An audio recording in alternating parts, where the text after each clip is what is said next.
Join Edwin Frondozo on the Business Leadership Podcast every week for a unique program featuring insights and actionable items from the world's most successful business leaders. Hear firsthand the exclusive interviews and personal journeys on how today's transformational leaders made it to the top. When you look at all the data connected to just general success, not just in entrepreneurship, but in life, it's that 5%. Those are the people that you really want to align yourself with and interact with and learn from, because those are the people that are going to improve your life and make you a lot more successful. This is the Business Leadership Podcast, and I'm your host, Edwin Frondozo. Thank you for taking your time to join me today. On this week's episode, I'm excited to share the conversation that I had with Liam Martin, the co-founder and chief marketing officer of TimeDoctor.com and Staff.com, which are tools that help manage remote employees' productivity. He is also the co-organizer of RunningRemote.com, which is the largest conference on remote work that's held in Bali, Indonesia, each year. With over 8 years in the remote workspace, he has impacted over 1 million remote workers using one of his products. It's a great topic on how business leaders need to think about remote workers and the teams that they manage. In our conversation, we talk about growing and scaling his business with 100% remote workers. He shares how he is helping his partner run her chain of mermaid schools, Aqua Mermaid. And lastly, he shares his thoughts on the advantages of remote workers and why business leaders need to really think about trying it. Today's Business Leadership Podcast is sponsored by TruShield Insurance. As a proud supporter of Canadian startups and entrepreneurs, TruShield offers solutions that help protect you from the risks you may face today, tomorrow, or down the road. TruShield knows small business. Learn more at TruShield.ca. Now here we go. Welcome to the Business Leadership Podcast, Liam. Thanks for having me, Edwin. I'm super excited to have you join us. And I know we're going to get into it as we talk. A lot to learn personally from you and how you've grown and scaled some of your endeavors. But Liam, I'd love it if you could just start off by introducing yourself to the listeners today. Tell us who you are and what you like to do when you're not growing and scaling businesses. Oh man, what I'd like to do when I'm not doing that. That's difficult. So first off, Liam Martin from Planet Earth, more specifically in Montreal, Canada. On Planet Earth, I'm looking up at a beautiful sky. It's about 24 degrees Celsius because I'm Canadian. And I have been the co-founder of a few tech companies, TimeDoctor.com, Staff.com, and Running Remote. The first two are tools to manage remote teams. And then the third one is a conference on building and scaling remote teams. And I'm very passionate about everything connected to remote work. In my free time, I help my partner with her business, which is she runs a chain of mermaid schools throughout North America and the Middle East called Aqua Mermaid. And you literally put on like a mermaid tail and you swim in a pool. So it sounds like, Liam, and just to rephrase what you said, when you're not working and growing businesses, you're working and growing businesses with your significant other at this Bingo. point. Yeah. So like, I actually really like this as a challenge. I thought to myself, because I'm always in software, and I thought to myself, and I'm as the co-founder of the company, I'm responsible for marketing. So I would call myself the CMO realistically, but that's I think below a couple hundred people, you really kind of are still doing a lot of different jobs, but I'd be defined as a CMO.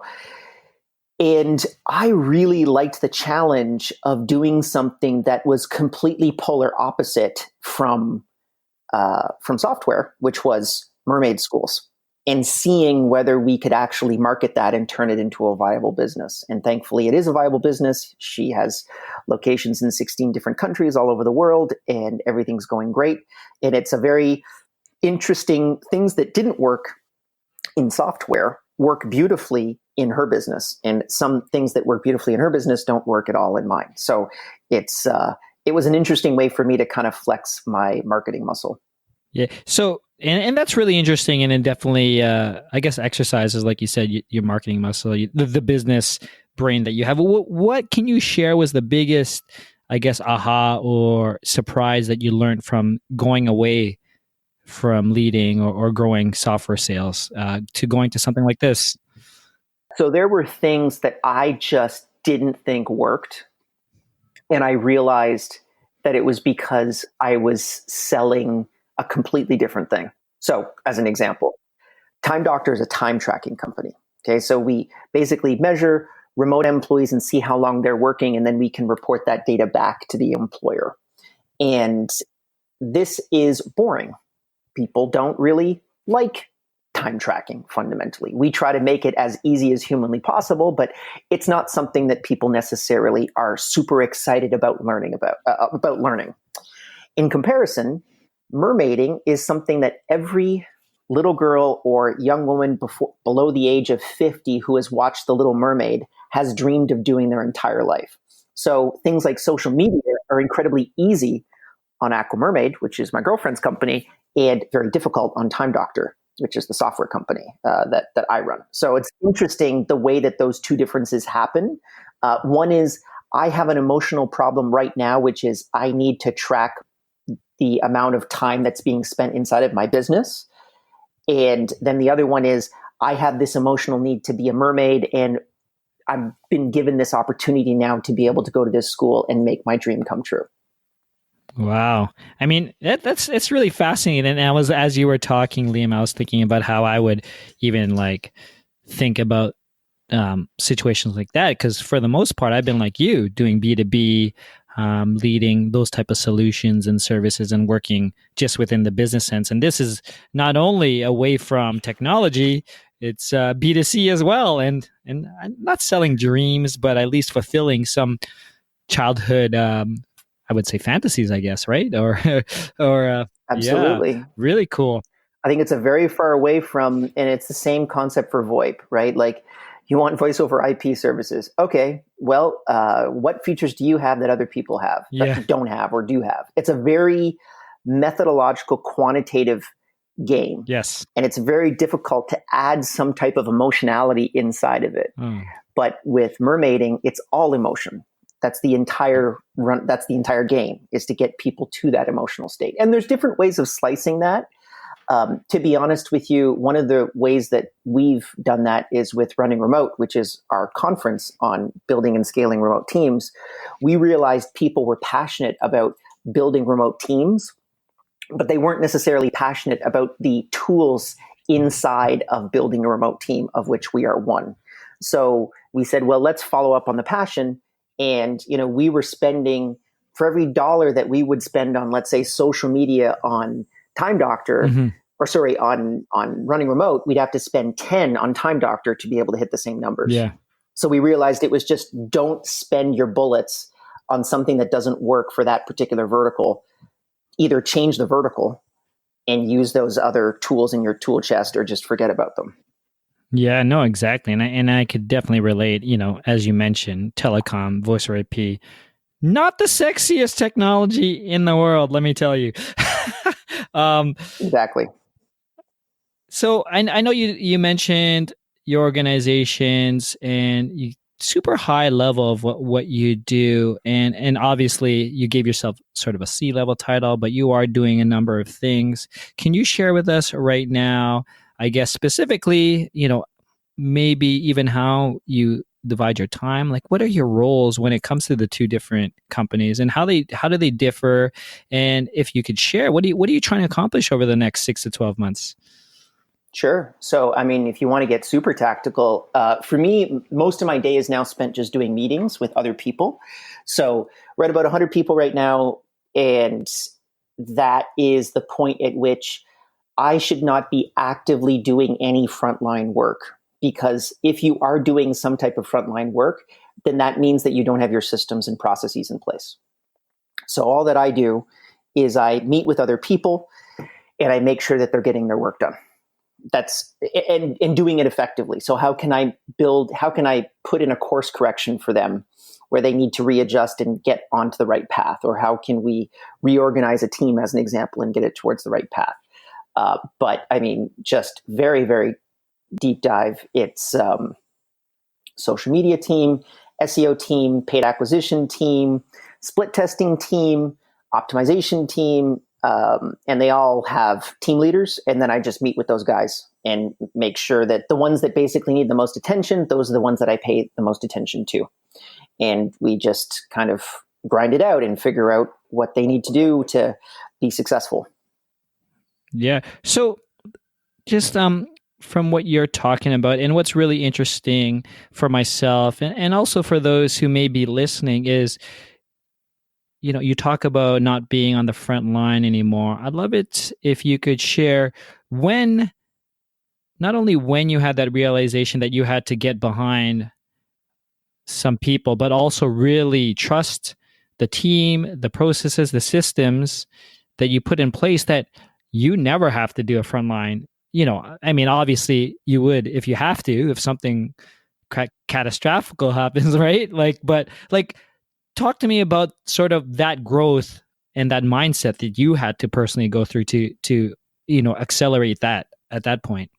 Sure. I would say that it was around the 50-person mark that I really realized that I needed to not be doing frontline work. And a lot of this actually stems from your ego personally as an entrepreneur. In essence, what we're talking about is the transition from entrepreneurship to executive. Those two people don't exist in the same person, unfortunately. So you either are an entrepreneur, meaning like you're doing your 0 to 1 type of thing. You are going from something that people didn't believe in to something that people are believing in and giving you dollars for. Once you've accomplished that and you know your growth trajectory, particularly in SaaS, everything is very easy at that point. And then it's just, are you going to be a $2 million ARR business or a $100 million ARR business? And that really boils down to how you can execute as an executive, not as an entrepreneur. So that's really what I've been doing the last couple of years is just been continuously trying to take different parts of what I do, because entrepreneurs are doing, well, just me. I was doing SEO. I was learning everything I could about SEO. I was doing paid advertising on Facebook, on YouTube, on Google, on Instagram, and I was doing things like social media marketing. I was doing large ad buys. I'm doing all these different types of things, but all of them actually require a lot of experience to execute on. So I'm doing all of those things, but I'm probably doing them not very well. Mm-hmm. But what you need to do is have someone that's an absolute expert and that can do that one thing, can do SEO way better than you can, and then hire that person and put them in that position. And sometimes that's very expensive, dependent upon where you're at and how good you are personally at that particular job. But if you do not do that, the business will not grow. You will not have the pieces in place to be able to make it work properly. And until you've actually compartmentalized all of those things, and usually a lot of these issues, I would have a bunch of problems on Monday meetings where everyone else would get an assignment and I'd be delegating these assignments, but I would actually take on an assignment as well because I felt guilty. Because everyone else was doing things and I was just telling people what to do. When in reality, my job is to know what everyone else is doing. So all those pieces come into me and I can think about it and then figure out strategically where we need to go next. So that's basically my job. And that sounds like a bit of a cop-out. I'm not the person that I just gave a really crappy assignment to somebody where I needed them to pull, yes. I needed them to pull email templates out of MailChimp and then put them into ConvertKit and reorganize them. And I needed them to do 800 of those. That's a crappy job, right? Yes. I'm not going to do that job. But if I do that job, the company is not growing, because then I can't think about, well, why are we even doing this? Why am I moving them over to ConvertKit? Am I getting extra deliverability there? Maybe I should research both of these options. Looks like I'm getting an extra 10% deliverability off of ConvertKit. Off of our email list, which is 1 million people, it looks like I'll make an extra $500,000 to $1 million just from sending emails over the next year if we do this. So that's kind of what I need to think about, and then assign the task to that particular individual. And I think for people that are listening, I mean, you might be maybe you're hiring one person, maybe you're at 1,000 people. But if you're not thinking in that way, I don't think you're going to succeed. And I've seen this time and time again with successful entrepreneurs. The ability to delegate and systematize is basically the entire game once you are out of what I would call like the entrepreneurial side of the business, getting from 0 to 1. Yeah, no, that's great. And I mean, it sounds like you've not only like lived it, right, and teaching it and talking about it as well. One thing that came to mind, and I just want to go on to the point as you grew into that entrepreneur to that executive, is there a point where you foresee perhaps that you've plateaued as an executive, and maybe, as you mentioned, you're not an expert as an executive, right? So maybe you're at 50 million ARR, but how do we get to 100? Like, do you ever think about that, Liam, and that like, oh, there might be a chance where I'm going to bring in a CEO to help guide this stuff? And how far out do you think you're going to do that? So it really depends. We tried to test this quite a bit. There's a lot of data that suggests that if a founder is not leading the company in some respect, the chance of failure for that company over a 10-year period goes up by like 70%. Wow. So there's a significant, and I think at the end of the day, it is, they call it founder magic, which is just the ability to be able to come in and do what you really want to do because you're very passionate about what you're doing. And I think that very few executives, and none that I've been able to meet, have that same level of passion for the business that I do. And there is a significant monetary advantage for me. So I have the perspective of saying, well, I could have someone replace me, and that's perfectly fine because I still have all the equity. So the business still succeeds. I still get the advantages from that. Yeah. But if you're going to bring in a CEO, maybe you're going to bring in a CEO for 0.5 point, 1 point. Well, that's really great. Yeah, well, it depends on what you're going to, are you going to get that person that's really great? Have they gone from 8 figures to 9 figures? Right. I mean, a CEO of that level, if that were me and I get 1%, man, maybe I don't want to do that. Maybe I want to run my own thing because I can, right? I can go from, if I've brought something, let's say if I built 3 companies from 0 to 8 figures, the chance of me being able to do it again is very high. All of this data that they have about how they say that failure is good is actually really bad. It's bad advice. If you fail in building a company, generally your chances of succeeding goes down rather than up. And so I see a lot of these guys that have won and they've sold their companies or they've been on a founding team 2 or 3 times and they've gone from 0 to 7 or 0 to 8 figures. The chance of them being able to do that is probably way higher than someone that's brand new or someone that raised $10 million and it didn't work out. Yeah. So those guys are like, that's a $500,000 employee, in my opinion. And that's a very difficult person to hire. And they would have to be very passionate about your project and what you're planning on doing to really get out there and be at the same level that a founder would. Small business owners, TrueShield can prepare you for the unexpected with the right insurance coverage. For example, phishing is a cybercrime that tricks you into revealing sensitive information. Phishing occurs as a phone call, text, or email, and small businesses are the target for half of all email scammers. The result can be damage to your reputation, data leaks, legal trouble, and financial loss.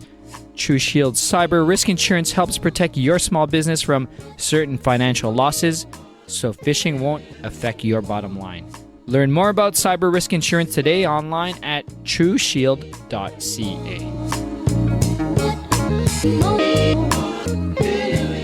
Just wanted to quickly talk about remote employees and remote workers and building those remote teams. I mean, specifically because that's what you specialize in terms of the services and the products that you brought to market. But from my understanding, you've also built this as well. So for the listeners, I'd like it like if you could share some of the difficult decisions as you were growing and scaling a remote team, and sort of what maybe you would do differently now. And maybe you've taught this many times or talked about it now. Like, what would you do different now, and how? In what context? Because there's a whole bunch of things that I would probably not do differently. Yeah, I mean, I would talk about like really like how do you manage and understand what the day to day, and keeping everyone in line with the vision of the business and accountability. So here's something that I want to kind of jump on a little bit. You know, the vision and culture, right? Does anyone really know what culture is? Like, if you were to define it, what is culture? To me, it's a shared group of interests a particular group of people have. And this word culture, I mean, there's so many books that are written about company culture. And I actually think at the end of the day, that's bullshit. At the end of the day, honestly, it's like build a really good product that people really like, that people want to buy. And that's like 85% of a successful software business. And I'm just talking about a software business. Culture is probably like, you know, you see, WeWork's about to go public, right? I don't know if you've read the S1 filing, but I did, because it's connected to remote work and I'm very interested in that particular subject. And they have lost 1.8 billion in the last year. They spent 1.9 billion to lose 1.8 billion. And they are asking for a valuation of $47 billion. And when they talk about it, all the way through their S1 filing, they talk about culture and how that's their secret sauce. And that's what's going to make them successful as a tech company.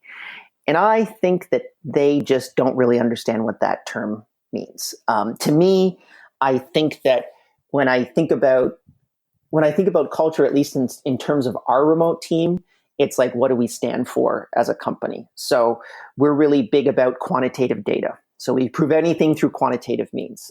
We're very passionate about trying to empower everyone on planet Earth to be able to work wherever they want, whenever they want. So that's a fundamental component of who we are. And that's why we would do things like the Running Remote conference, as an example, which has nothing to do with software fundamentally. I mean, it really is not a positive ROI when you think about where to put our money, but we're very passionate about trying to figure out that mission and bring that mission to fruition. So that's kind of what we have as culture, but that could also just as easily make us unsuccessful.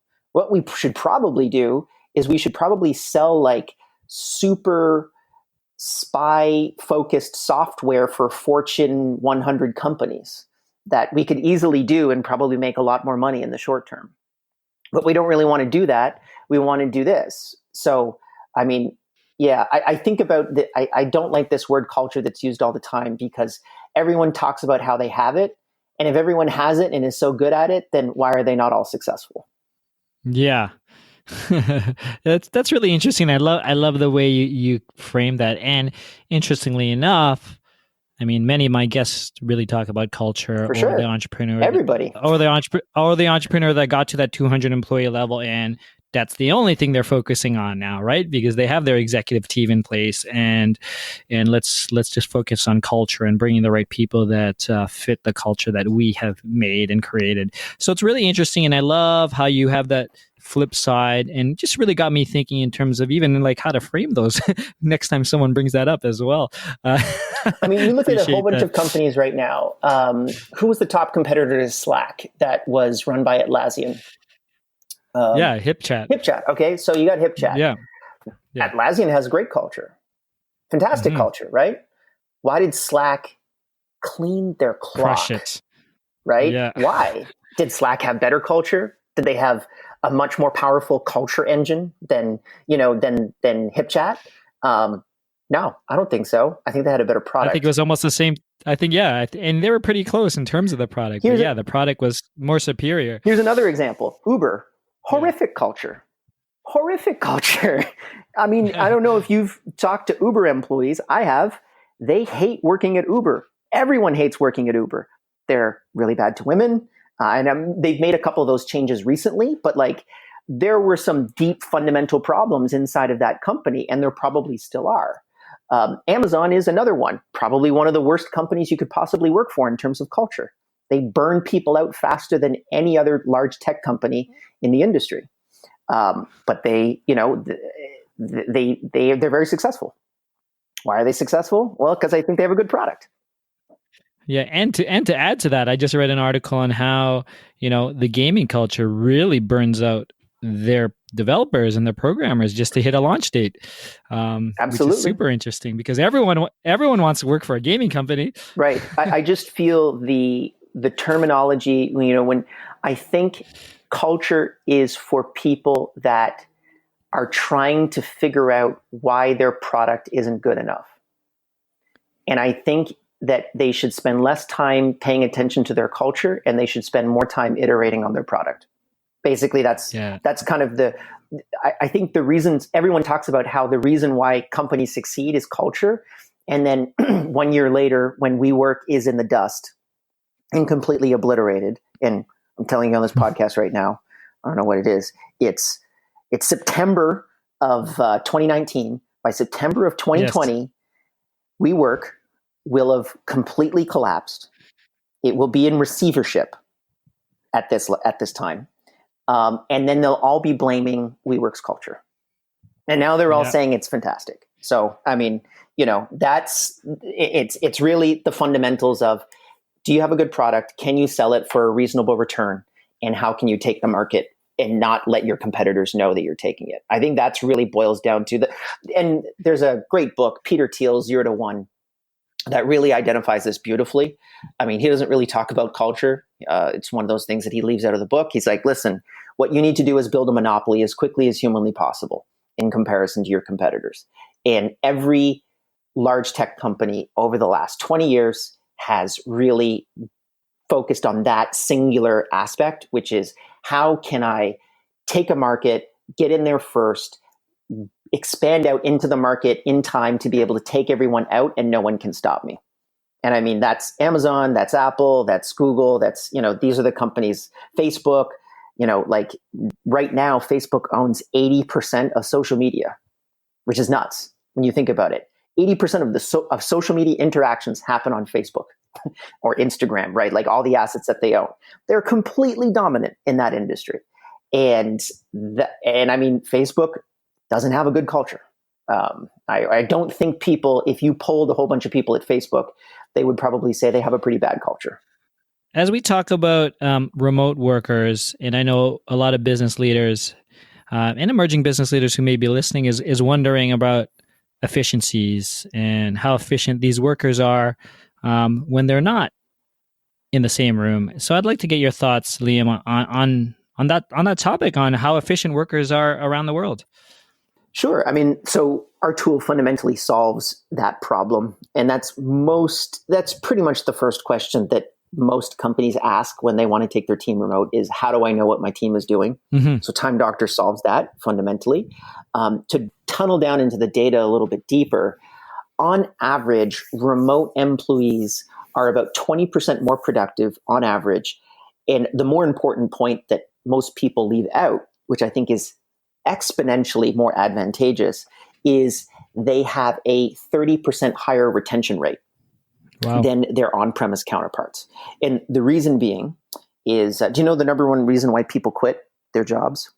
Number one, I mean, I'm willing to bet they're bored. No, close. Well, no, not close. Sorry. It is inner office politics. They don't like their manager, or they don't like their they do not like their coworkers. So remote work really solves this problem for a lot of people. So they're able to not have to interact with those problematic coworkers or managers inside of a remote organization, and therefore increases retention by a significant amount. So on our side, we look at that as dollars and cents, which is anytime you have to fire somebody or someone has to quit, on average in the United States, it costs $42,000 to replace them in terms of, finding somebody, retraining them, all that kind of stuff. So just that, if you forget about the cost advantages of even housing, as an example, a remote employee, you're winning before you even touch on those other points, which also are huge advantages. And I mean, on our side, probably our payroll is probably, 30% cheaper, I would say, on average than like the average tech company in Toronto. And we're still hiring the same level of talent. So it really does give you a huge tactical advantage. If I can grow, my biggest line item is people. If I can cut 30% of those costs and grow as fast as you, eventually I'm going to overtake you if we're talking about, the competitive market. Oh, and that's great. And it's definitely a lot to think about in terms of, the business leaders who are growing and understanding what type of competitive advantage they want to take as they take on new roles, whether it's in a enterprise space or even a scaling company, right? Liam, can you, and I'm always interested to this, especially those who are pretty successful in what they're doing. Can you name a person who had a tremendous impact as maybe not only as an entrepreneur, but as a business leader, someone who you are today? Someone that had a tremendous impact on me. Boy, my supervisor in grad school, probably tremendous impact on me. Why do you say that? The ability to be calm under pressure. Wow. I think that people that are, if we were sitting in a coffee shop right now and three guys came in with AR-15s, we'd probably be pretty stressed, right? Oh my gosh. My supervisor, perfect example of a guy that's just super calm and collected, would not react. And when he saw his advantage, when he saw he could possibly turn the entire thing around, he might take that. Those are types of people that I really like to study because it's not me.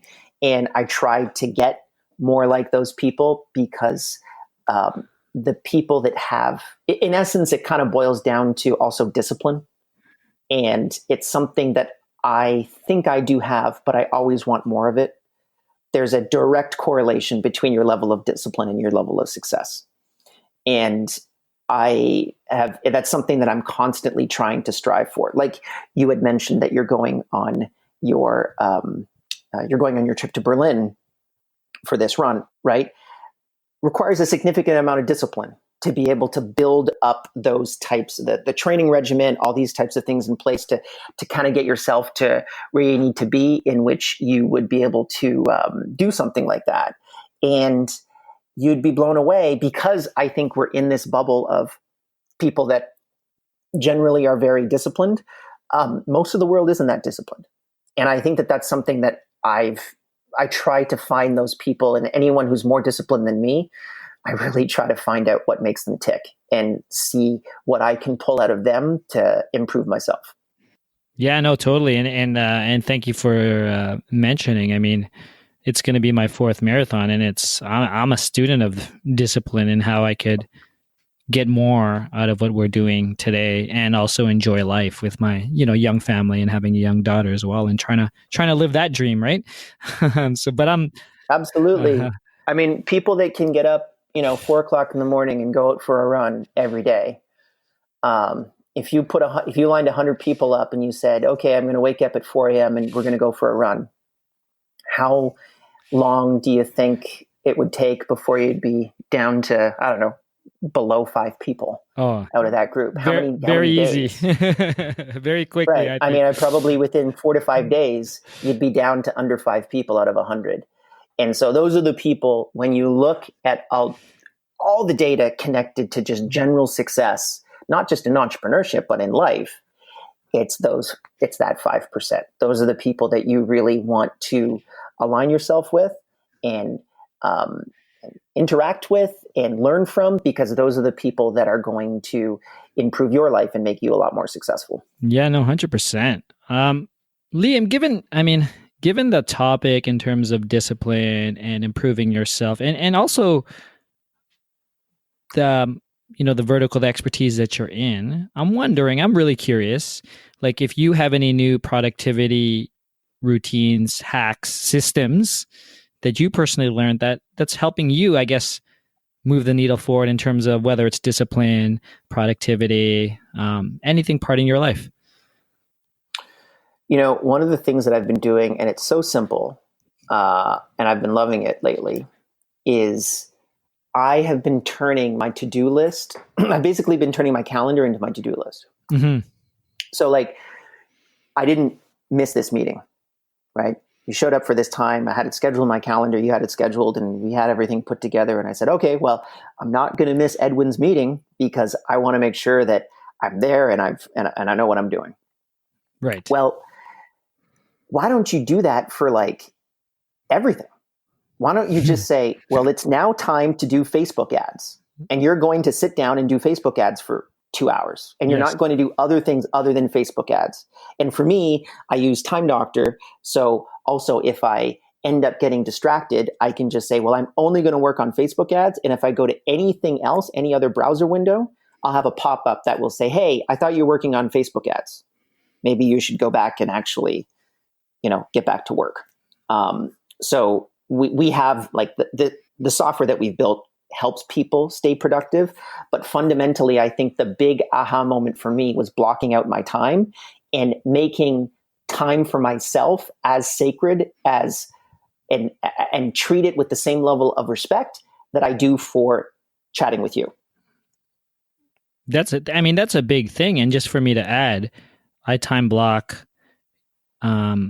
typically everything from the working day, which includes my training. It's blocked there in my calendar because I respect the time that I need to put in to ensure that I run a marathon and be strong for it, right? And then there's time blocks for everything. And it's huge. And it's I'm one of trying those to get things better like at time block. People brush their teeth and take showers, hopefully daily. Yes. And it's one of these things that we just do, right? But you could also say, I'm going to run, 10 kilometers every day. Yes. I'm going to block it out here and I'm going to do it. Why don't people do it? Well, I don't know. It's actually one of those things that I think about quite a lot when I think about where I was putting my time. And I think one of the major barriers for me, I'm doing something now where I'm trying to do push-ups every day. Mm-hmm. And I'm trying to do one more push-up per day. So I think I started at like 30 push-ups. Yeah. And it's been 2 weeks, and I think I'm around 40 push-ups now. And it's just a fun game that I'm playing with myself to see how high I can get. Mm-hmm. And I just have something that rings on my phone.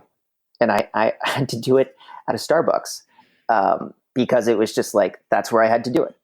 So I'm that kind of weird person that just sort of chooses those times and just says, that's the time to do it. I got to do it at this time because otherwise I'll forget and it just doesn't work its way into my schedule. Yeah. And it passed, right? You're like, okay, it's passed now. So let's get to the next task, right? Exactly. I'm loving this conversation, Liam. And you know what? We have so much things in common in terms of the things that we're trying to strive for. I'm really having a blast.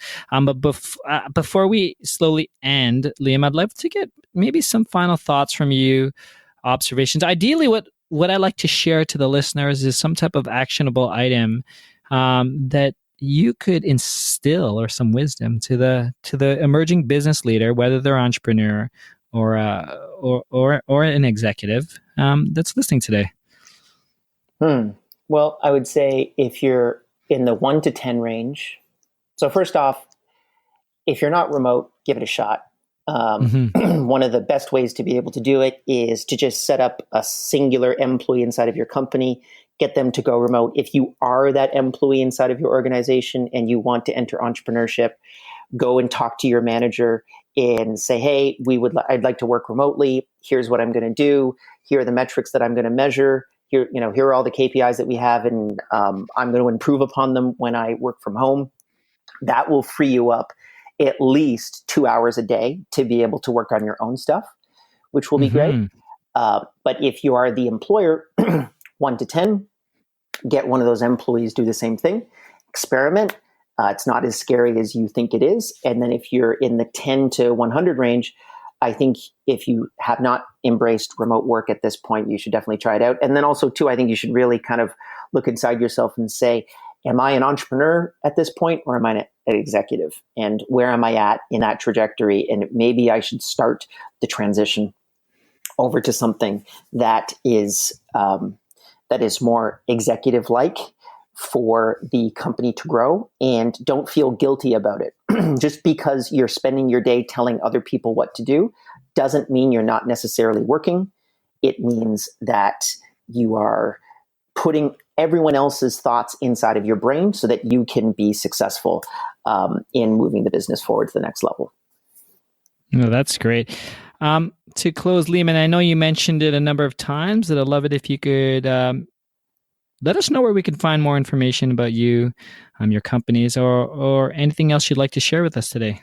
Sure. So timedoctor.com. You can try out a 14-day trial of that. If you're really interested in remote work, go to runningremote.com. It's the biggest conference on building and scaling remote teams. Next one is going to be happening in Austin, Texas, which I'm really excited about. And if you're interested in interacting with me personally, one of the things that I've been doing recently, which is another project, is working on YouTube. So if you go to youtube.com/runningremote, if you put in a comment or you ask me a question on there, I will get back to you within hours. It's probably the social media that I'm paying the most attention to at this point, because I actually believe that YouTube is one of the best forms of social media that you can use today, particularly if you run a business. So I'm trying to learn everything I possibly can about it. Very cool. We'll definitely put the links up on the episode webpage. But Liam, it's been an absolute pleasure having you on the Business Leadership Podcast today. Thanks for having me. That's it, Biz Leaders. Thank you for joining me on the Business Leadership Podcast. This was episode number 126 with Liam Martin. If you want to learn more about Liam, timedoctorstaff.com, running remote conference, or anything else that we discussed, please go to thebusinessleadership.com/126. Join me on my private Facebook group where I will discuss this episode, answer your questions, and connect you with other like-minded business leaders. Simply search for the Business Leadership Group directly in Facebook.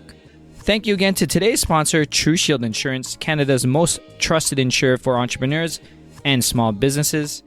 If you haven't done so yet, please subscribe, rate, and leave a comment on Apple Podcasts or wherever you're listening today. Thank you again. Edwin, signing off. Thank you for listening to the Business Leadership Podcast at thebusinessleadership.com.